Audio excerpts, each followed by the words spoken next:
Operation सिंदूरमध्ये आपल्या तालुक्याचे भूमिपुत्र उत्तम महामुने यांचा असलेला सहभाग आपल्या सर्वांना अभिमानास्पद आहे। महामुने यांच्यासारखे शूर जवान सीमेवर लढले म्हणूनच दहशतवादाचे अड्डे उद्ध्वस्त होण्यास बळ मिळाले असल्याचे गौरवोद्गार जलसंपदा तथा पालकमंत्री राधाकृष्ण विखे पाटील यांनी काढले। अभिमान वाटावाची गोष्ट आहे की आपल्या जिल्हावाडीतील आपले भूमिपुत्र सुभेदार महामुने हे जे ऑपरेशन सिंदूरमध्ये त्यांचा प्रत्यक्ष सहभाग होता आणि आपल्यामध्ये उपस्थित आहेत, आपल्या जिल्हावाडीचे राहणारे आहेत। मी आपल्या सर्वांच्या वतीनं त्यांचं मनपूर्वक अभिनंदन करतो आणि त्यांना हार्दिक शुभेच्छा देतो।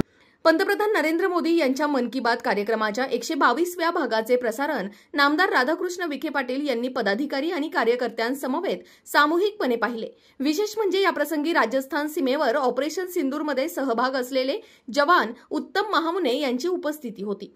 मन की बातच्या 122व्या भागात पंतप्रधान नरेंद्र मोदी यांनी ऑपरेशन सिंदूरचा आवर्जून उल्लेख करून भारताचे दहशतवादाविरोधात उभारलेल्या लढाईबाबतची माहिती देशवासियांना दिली। यावेळी जवान उत्तम महामुने यांचा सत्कार करण्यात आला। याप्रसंगी अनेक मान्यवर उपस्थित होते।